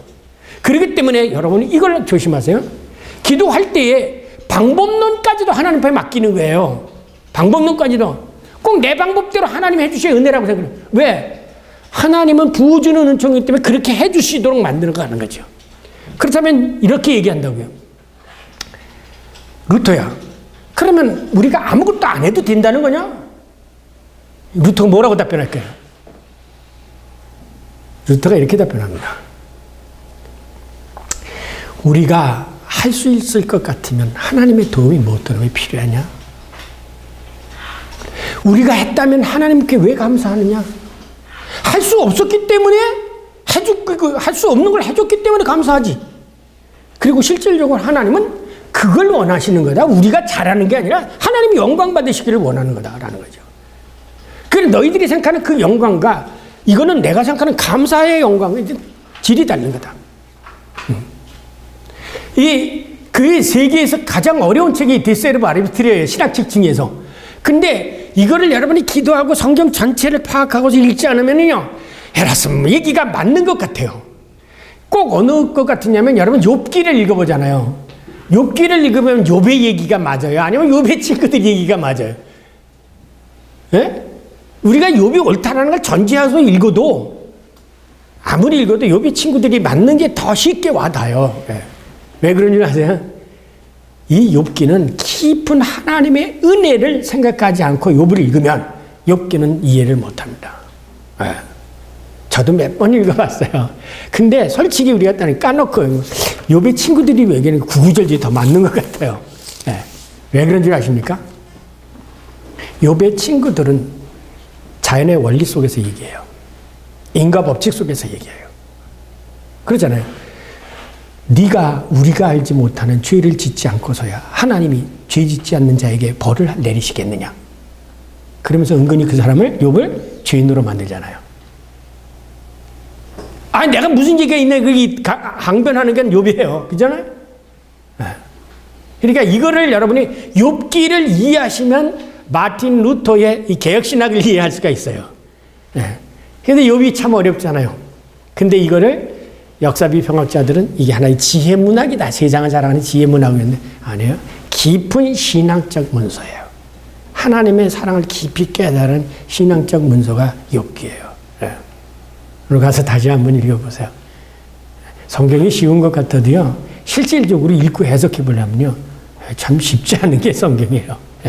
자, 그 점에 대해서 얘기를 하게 된다는 거예요. 그래서 루터는 영광의 신학과 십자가의 신학의 병행을 철저히 거부하고 하나님을 그 영광도 존귀 안에서 인식하려고 하면서 동시에 하나님을 그 십자가 안에서 낮아짐과 굴욕 속에서 인식하려 한다면 그것은 누구에게도 충분하지 않고 유용하지 않다. 그래서 벨코는 십자가의 신학은 부활의 신학과 분리될 수 없고 또한 분리되어서도 안 된다. 부활 없는 십자가, 십자가 없는 부활을 전혀 생각할 수가 없다. 그래서 십자가와 부활을 하나로 묶어놓고 생각을 하게 되어진다. 그런데 스콜라 신학은 그렇게 하지를 않습니다. 이제 벨코는 하이델베르크에 나타난 두 번째 문제를 통하여 주목을 하게 됩니다. 아까 얘기는 율법과 그 번지법과 넘어가겠습니다. 4페이지. 그럼에도 불구하고 미카엘 벨코는 이제 루터의 십자가의 신학에 대해서 이제 반론을 제기하는 겁니다. 하나님은 오로지 십자가의 고난에서만 발견되어야 한다는 입장에서 출발하고자 한다. 그런데 여기서 출발할 경우, 바로 이제 십자가 사건에 있어서 하나님을 이해해야 된다고 출발할 경우에는 문제가 생긴다. 무슨 문제가 생기냐? 늘 항상 루터가 이제 이런 얘기를 하거든요. 좋은 나무는 좋은 열매를 맺는다. 이거를 이제 에라스무스하고는 논쟁했던 거거든요. 그런데 벨코에게는 그것에 대한 자세한 설명을 루터가 빠뜨리고 있다. 이렇게 이제 비판할 것도 아니지만 사실은 문제점을 하나 딱 집어넣고 넘어갑니다. 이 루터의 신학이 현대 신학에 와서 이제 철저하게 사변화되어졌다는 거죠. 그것이 뭐냐면 헤겔과 니체에 의해서 십자가의 철학, 결국은 하나님이 예수 그리스도에서 안다면 결국은 신이 죽었다는 얘기가 아니냐. 신의 죽음에 대한 문제를 제기하기 시작을 한 거죠. 그래서 사실은 헤겔의 십자가 철학은 신의 죽음의 철학자인 거고, 신은 죽었다라고 얘기하는 게 바로 니체의 안티크리스트죠. 그런데 이제 벨코는 이 주장들이 가지고 있는 것들이 뭐냐는 걸 먼저 소개하고, 그 다음에 이것이 가지고 있는 문제점, 그 다음에 넘어가는 것이 뭐냐면 고통의 신앙이라고 그러죠. 몰트만의 십자가에 달리신 하나님이라는 책 나오죠.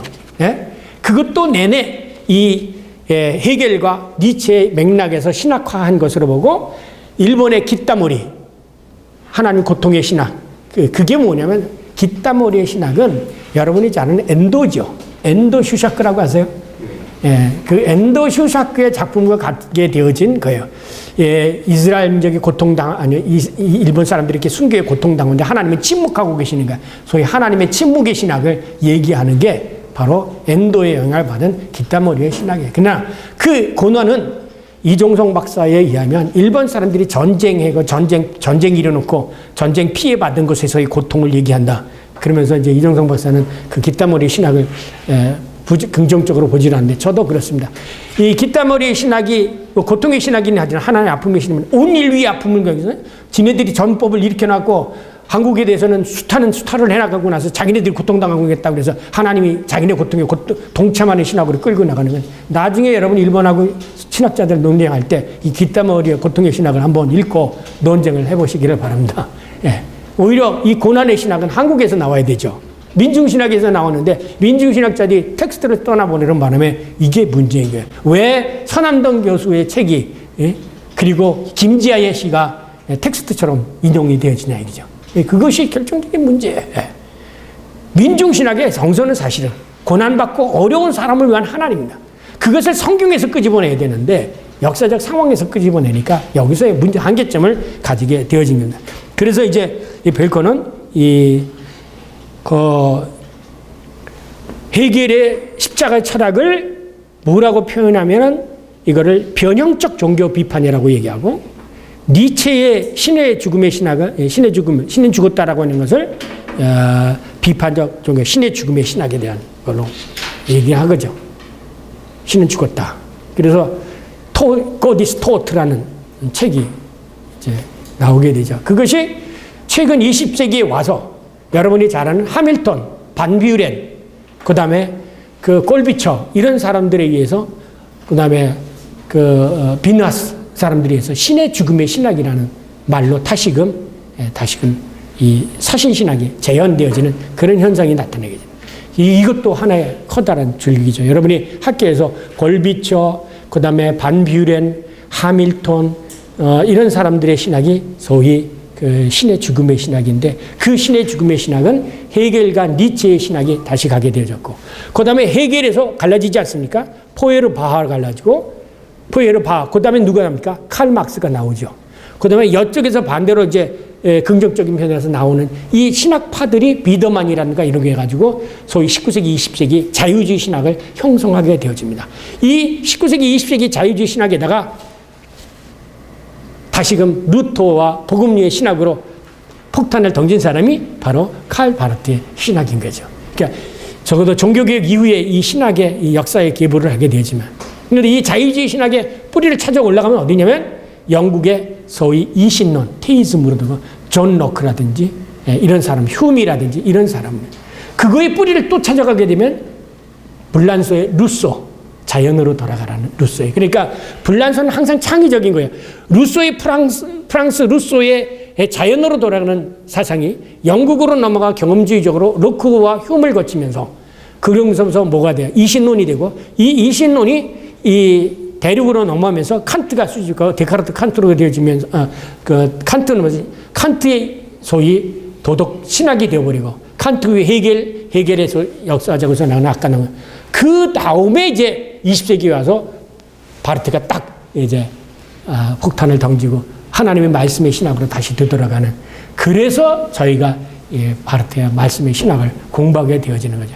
그의 이제 오기까지 왔던 하나의 신학의 어떤 흐름, 이 계보, 이것을 이제 얘기하려고 하는데, 거기에 이제 벨커는 이제 로크나 이런 것까지는 얘기하지 않고 독일에서 있어놨던 이 헤겔을, 왜? 헤겔이 지대한 영향을 미치죠. 아까 얘기했던 역사적 예수에 대한 연구, 크리스찬 바워라든지 보프라든지 이런 모든 사람들이 다 헤겔의 영향을 받은 사람들이에요. 네. 그래서 신학에서 유독 역사라는 하나의 개념이 신학의 굉장히 중요한 하나의 화두로 등장해서 역사적 예수, 역사적 비평, 역사형. 그래서 이 역사까지를 얘기하게 되는데, 저는 히브리 사람들이 생각한 역사와 서구 사람들이 생각한 역사는 다르다. 히브리 사람들의 역사관은 수평적, 수직적 역사관이고, 헬라 사람들의 역사는 수평적 역사관이기 때문에 헤겔까지 구라파를 지배했던 서구 신학은 전부 수평적 역사가 진화 발전된다는 생각을 하고, 이 역사는 수직적 역사가는 그렇게 된 게 하나님의 역사의 주관자가 돼서 얼마든지 바뀔 수가 있다. 발전되어지는 게 아니라 뒤로 갈 수도 있고 앞으로 갈 수도 있고, 하나님의 뜻에 따라서. 이게 살아있는 하나님의 역사의 주체로서의 하나님, 인간의 역사의 주체가 아니라. 그래서 여러분이 잘 아는 콜링우드 아시죠? 블랑스의 꽁트, 그 다음에 토인비, 이런 모든 사람, 이 최근에 와서 이에치카, 이런 사람들이 집중적으로 관심을 가졌던 게 뭐냐면 이 헤겔의 영향의 안에 있는 역사 철학이죠. 그 역사 철학의 그 기초를 놓게 되어진 책이 바로 이 책이죠. 아까 얘기했지만 정신현상학이야. 역사 변증법적인 것을 여기서 이끌어낸 책이 바로 이 책으로부터 시작이 되어집니다. 그래서 제가 그것을 부록으로 이렇게 남겨놓게 되어졌습니다. 시간이 됐기 때문에 이 자세한 이제 헤겔과는 다음에 니체를 할 때, 다음 시간에 니체하고 헤겔을 같이 묶어서 제가 설명을 하겠습니다. 요거 헤겔하고 또 니체 따로 설명하는 것보다는 그때는 요거 가져오시고요. 이제 안 가지면 다시 프린트하니까 니체하고 이제 헤겔하고 같이 묶어서 하고, 헤겔의 영향을 받았던 신학자들에 대한 설명을 하게 되지면, 지금 우리가 어느 신학에 지금 부류에 있구나. 내가 지금 우리 학교 선생님들이 어느 신학교에서 지금 춤을 추고 있구나, 무대가 어디구나, 그거를 알게 될 겁니다. 그래야 여러분이 내가 걸어가도 어느 길을 걷고 있는지 깨달은, 자기 위치를 알 수가 있는 것입니다. 질문이 있으면 질문하시기 바랍니다. 여기까지. 질문인데요. 그 처음에 말씀을 하셨잖아요. 신학에 대해서 말씀하시면서, 지금 우리가 어쨌든 다루는 게 철학적 사전에 대한 것이 아니라, 네. 성경 신학적인 그런 접근인데, 네. 소위 이런 철학적 사유 방식이 네. 성경이 합되어서 네. 성경을 어떤 철학이든 어떤 사전적 윤리를 끌어내는 그런 이성의 사유 방식으로 진행될 때, 네. 그러면 분명 오류가 발생될 수 있고, 혹은 오류가 발생되지 않고 오랫동안 풀리지 않는 궁극 이후의 사건 이후에, 그러니까 본인이 계시받은 이후에 그러한 철학적 사고방식을 이용해서 신학을 목회자가 성경을 해석하고 그것들을 성토하게 될 때, 그러면 자칫 이성주의로 발전될 가능성이 있고, 네. 혹은 그 이성주의로 발전됐을 때는 신앙적 감정이라는 것이 배제될 수가 있고 그를 목사님께서 말씀하신 칼바르트 강의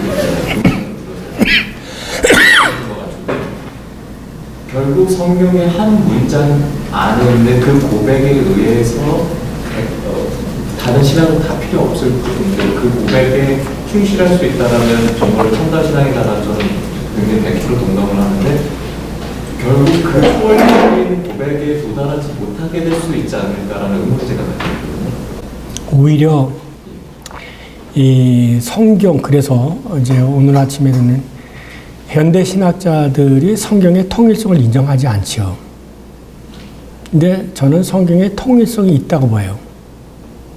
성경은 철저하게, 왜 성경이 위대한 책이냐면요, 아시겠지만 성경은 하루아침에 쓰여진 게 아니잖아요. 저자도 다 다르잖아요. 그런데 여기서 통일성이 있다는 것은 자연스럽게 성서 영감을 우리는 고백하지 않을 수밖에 없죠. 그죠? 그런데 인간의 사고 속에서 이거는 어느 한 부분을 볼 때는 맞아요. 그런데 다른 부분을 그 논리를 가지고 이해할 때는 안 맞는다고요. 그것이 한계점이에요. 그래서 제가 여러분이 성경을 읽다가 이게 내가 이해가 안 가면 다른 성경, 이와 유사한 다른 성경하고 같이 연관시켜 보세요. 그래서 내가 만약에 이 성경을 해석하는데 이게 맞지 않다. 다른 성경에서 기술한 거하고 내가 해석한 것이 위배가 되어진다면 이건 내가 틀린 거예요. 내가 해석하는 이 해석이 요 본문을 해석하나 저 본문을 해석하나 똑같이 연결됐을 때 두 개가 다 적용이 되어질 때 내 해석이 맞게 되어지는 거거든요. 그것은 뭐냐면 이제 바르트나 루터 등 이 성경은 사실은 그 주체는 누구냐면 인간이 신에 대해서 얘기한 게 아니라 하나님이 인간에 대해서 얘기한 거를 증언한 거라는 거죠. 그래서 전에도 있지만 Deo Dixit, 하나님이 말씀하셨다. 성경은 하나님의 말씀을 우리들에게 전하고 하나님의 뜻을 우리들에게 전해주기 때문에 우리의 각자의 상황 속에서 해석하면 우리의 눈으로 보기 때문에 이해가 안 돼도 성경을 전체적인 면에서 보면은 성경은 통일성이 있다라는 거죠. 근데 지금까지 많은 구약하는 사람은 구약만 보고 신약은 신약만 보고 그것도 복음서 전공한 사람은 복음서 그다음에 이렇게 나눠놓고 보니까 쉽게 얘기해서 수본 못 보고 나무만 보려고 하는 거예요. 거기 속에서 가지고 있는 한계점이죠. 그렇다고 해서 성경 안에 있는 것은 비이성적이다. 아니죠. 비이성적이면 어떻게 이해할 수 있겠습니까? 그러니까 저는 그거를 루터가 에라스무스에게 얘기해요.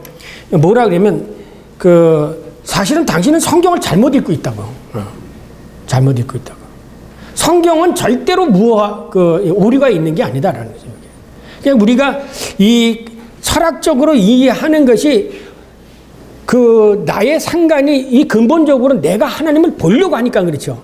들으려고 하면은 철학자도 왜 하나님을 못 듣게 돼? 그러니까 우리는 신학을 보네포의 신학이나 혹은 바르트나 혹은 루터의 신학은 수동적인 신학이에요. 쉽게 얘기해서 내가 하나님에 관해서 하나님 이런 분이다, 내가 이런 분이다, 내가 생각해내는 게 아니라 머릿속으로 생각해낸 게 아니라 하나님이 보여주신 것을 그대로 깨닫는 거죠. 그러니까 여러분이 이 정통주의 신학이나 성서의 신학은 하나님의 말씀을 하는 게 듣는 거예요. 믿음이라는 것도 뭡니까? 듣는 거예요, 하나님의 말씀을. 근데 들으려고 하지 않고 말하려고 해요. 내가, 너는 이런 분이다. 그러니까 본인이 얘기하지 않는데 내가 그분에 대해서, 여기 장로님 계신데 내가 장로님 보고 겉으로만 마무리 얘기해도 내 얘기가 본인하고 같아요? 안 되잖아요. 이 점에 대해서 아주 심플한 것이지만 거기에 차이가 있는 거예요. 그러니까 이 루터나 바르트는 철저히 이것을 계시적인 하나님이 당신을 계시한 것으로 이해하려고 하고, 이 다른 사람들은 내가 이 계시를 내가 봐야 되겠다. 쉽게 얘기하면 예수님 묻잖아요. 사람들이 나를 누구라 하느냐? 다 다르잖아요. 이건 신학에 어떤 사람은 예언자 가운데 한 사람, 누군 누구다. 이거는 각자가 예수를 본 거예요. 근데 예수 편에서 우리들에게 보여준 모습은 뭐냐면 주는 그리스도의 살아계신 하나님 아들입니다. 그러니까 그것은 네가 한 거라고 안 거에 아니라고 그러잖아요. 하나님 가르쳐 주신 거라고 그러잖아요. 그러니까 루터는 바로 그 점이에요. 하나님이 우리들에게 보여주셨는데 사람들은 각자 하나님이 이런 분이다 저런 분이다 똑같이 예수님을 얘기하듯이 신에 대해서 이렇게 얘기해. 해결은 얘기하고 누군가 하게. 이거는 자기가 예수님을 본 거예요. 그런데 베드로가 주는 그리스도의 살아계신 하나님의 아들이다라고 얘기한 거는 베드로가 본 게 아니잖아요. 그래서 네가 본 것이 아니라 하나님께서 가르쳐 줬다고 했잖아요. 그래서 루터나 그 바르트는 하나님을 바로 알려면 하나님이 가르쳐 주셔야 된다. 그럼 어떻게 하나님이 가르쳐 주시냐? 성령이 가르쳐 주신다. 그래서 칼빈도 그렇고 말씀의 내적 증언자는 누구야? 성령이다라는 거예요. 성령이 가르쳐 줘야 된다. 그래서 아까 그라치아 인푸자란도 너를 깨닫게 해주셔야지 네가 알지 하나님이 깨닫게 해주시지 않는 가운데 그래서 바르트는 성경을 읽을 때 기도하고 읽으라 이거야. 신학자는 기도해야 된다. 이걸 강조하게 해요. 그거 기도하지 않고 신학을 하게 되면 자기가 하나님에 관해서 얘기하는 것이지 하나님이 말씀하시는 것을 바로 깨닫지 못한다는 거예요. 성령을 받은 자들 안에서 보편성을 획득해야지 가장 그렇죠. 성령 자체가 그렇기 때문에 한 분 성령이기 때문에 이 사람이 성령을 받았다면 내 해석하고 저 사람하고 똑같고 그러니까 루터도 헤겔도 어거스틴도 누가 성령을 통해서 받아서 성경을 이해하면 장로님이 이해한 해석이나 내가 이해한 거는 똑같지요. 그러나 장로님이 이해하고 내가 이해한 것을 얘기하면 서로 다르지요. 왜? 주체가 다르기 때문에.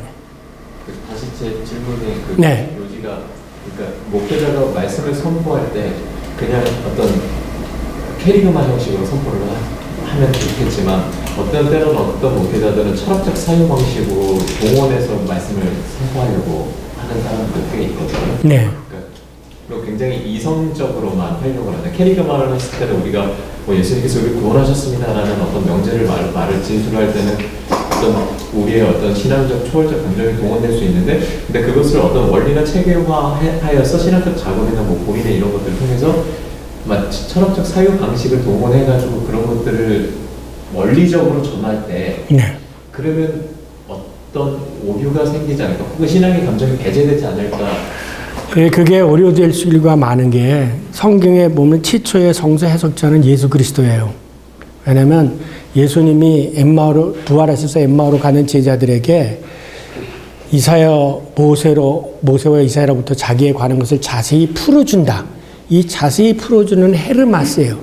이게 거기서 나온 게 헤르메노이틱, 해석하기라는 거죠. 우리는 목회자는 성경이 증언한 이 말이 무슨 뜻이다라고 하는 것을 자세하게 설명해 줘야지 이 말씀을 내가 해석해가지고 전해주려고 하는 게 아니라는 거예요. 그런 의미에서 루터나 칼바르트는 목회자는 철저한 증언자가 된다. 그리스도의 증언자가 되어야 되는 것이지 내가 이거를 알아야 되고 가르치려고 하는 선생이 되려서는 안 된다는 거죠. 이 말은 무슨 뜻이다 라고 가르쳐줘야 되는 거죠. 풀어서. 이렇게 풀어줄 때, 이제 여기서 풀어줄 때 상대방이 이해하기 쉽도록 예화도 들 수도 있고 그 사람이 가지고 있는 논리체계를 사용을 할 수도 있고 하는 거죠. 그러나 궁극적으로는 이 이야기를, 성경에 나타난 이야기를 풀어주는 게 목적이지 내가 그것에 관해서 그것을 독일말로 다스텔링해 내가 진술한다, 기술하는 게 아니라는 거예요. 아시겠습니까? 그러니까 목회자는 철저하게 수동적이어야 되지 능동적이 되어서는 안 돼요. 그래서 파라도시스라는 말을 사용하잖아요.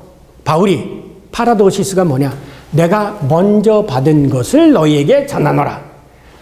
목회자는 내가 성경이 깨달은 바를 전하는 것이지 내가 성경을 두고 야 이런 거야 이런 거하고 가르치는 게 아니라는 거예요. 그래서 지금까지 여러분은 이걸 가르치려고 하니까 내가 어떻게 볼까 저렇게 볼까 생각하죠. 심플한 거예요. 이 말의 의미가 뭐야? 쉽게 얘기하면 돌매쳐. 그러니까 번역하는 통역하는 사람 이 사람이 무슨 얘기했어? 이건 무슨 뜻이냐? 이렇게 전하는 것처럼 이 성경에 담겨져 있는 이야기는 이런 거다라고 전하는데 이 사람이 못 알아듣잖아요. 어린아이니까 손짓도 하고 하듯이 이 방법을 사용하는 것이지 이 방법으로 이걸 보는 게 아니에요. 이게 주객이 완전히 바뀌어지는 거예요. 아시겠습니까? 그러니까 우리가 이 설교자가 그래서 비이성적인 무슨 예수는 살아계시다. 여기 충분히 예수님은 오늘도 살아계시라는 것을 설명해야 되잖아요. 어떻게 설명하겠어요? 사실은 그게 더 어려워요. 예수님이 오늘 살아계시다. 안 보이는데 사람들이 느끼지 못하는데 왜 그들로 하여금 눈에 보이지 않고 느끼지 못하는 그 사람에게 지금도 살아계셔서 당신 곁에 있었고 당신의 모든 삶을 주관하고 있다는 것을 설명해 줘야 되잖아요. 이게 얼마나 힘든 얘기예요. 이게 정말 힘든 게요. 오히려 이게 쉬운 거죠. 자기가 생각하는 거를 얘기하는 게. 예. 그러니까 이거 못하니까 그 교회 저기 참된 설교가 못 나오는 게 자꾸 남의 걸 활용해요. 여러분이 성경을 깊이 알고 하게 되어지면 성경에 있는 것을 깨달아서 전하는 거예요. 예, 이게 파라도시스예요. 사도 바울이 내가 먼저 받은 것을 너에게 전한다. 그렇게 전할 때 사변적으로 전해도 상관이 없는 거예요? 내용이 다르면 상관없죠. 예. 예. 왜? 중요한 거는 사변적이냐 뭐게 중요한 게 아니라 내용이 중요한 거잖아요. 내용이. 예. 근데 이 사람이 한국말밖에 몰라. 근데 내가 한국말로 전해야지 미국말로 전하면 무슨 소용이 있겠어요. 그래서 성경에 뭐냐면 100마디 하는 것이 알아들을 수 있는 말 한마디 하는 것보다 낫다 그랬어요. 그래서 고린도전서에 뭐라고 했어요? 방언을 얘기하니까 너희가 알아듣지 못하는 날 100마디 떠들어서 얘기해봐도 소용없다. 상대방이 알아들을 수 있는 말 하나를 정확하게 얘기하는 것이 100만 마디 알아들 수 없는 방언을 얘기하는 것보다 낫다. 이게. 쉽게 얘기해서 뭐냐? 하나님의 얘기를 바로 쉽게 풀어서 알아들을 수 있도록 전해야 된다는 거죠. 이게 중요한 거예요. 알아들을 수 있도록. 그러니까 알아듣지 못하도록 얘기하게 되어지면 왜냐? 이거는 이제 목회자가 회중을 연구 안 한 거죠. 지금 여기 초등학교 학생이 있는데 여기서 뭐 철학적인 얘기를 해봐요. 못 알아듣는 거예요. 그래서 초등학생에게는 똑같은 이야기지만 초등학생들이 알아들을 수 있는 방법으로 얘기를 해야 되잖아요. 그래서 사도 바울이 뭐냐면 내가 너희들은 이 복음을 전했는데 그래서 아직도 소화력이 없어서 내가 씹어준다는 식으로 해서 쉬운 말로 표현해준다 이런 얘기가 나오잖아요. 그러니까 그것은 뭐냐면 청중, 회중에 알아들을 수 있는 말로 해주기 위해서 내가 변신을 해야죠. 예. 어느 때는 유치원 선생이 된다든지 아니면 학자가 된다든지. 예. 그것은 여러분이 목회자가 얼마만큼 자기가 소위 이 복음을 위해서 이 복음의 참된 것을 전하기 위해서 자기를 얼마만큼 훈련시키고 변형시키는 그 작업이죠. 근데 이게 부족하게 되지면 그래서 이 초등부 설교가 쉽지 않죠. 왜? 걔네들과의 이게 맞아야 되는데 장로님이 가서 가서 하라니까 우리 교육부 장로님 책임자가 장로님이니까 장로님이 가서 설교해. 장로님의 이게는 몇십 년 사는 얘기야. 이 애들은 그게 모르는 거예요. 제가 초등부 전도사입니다. 그래 초등부 선생이 참 힘든 게 그 소위 얘기해서 그 눈높이에 맞추는 대로 설명하는 게 쉽지가 않은 거예요. 예화도 달라야 되잖아요. 예. 그러니까 이거는 그래서 신학자들은 그 작업을 하는 거예요. 목회자들은 중간에서 이 말씀을 갖다가 잘 전달하는 그 작업을 해야 되는데 이 목사님이 생각하면 저는 그래서 지금 학교에서 가르치면요 학부생 못 가르쳐요. 학부생 못 가르쳐. 그래서 제가 작년으로 학부생은 이제 그만 이제 정지부 찍었어요. 왜냐? 연령차가 있어서 안 맞아요.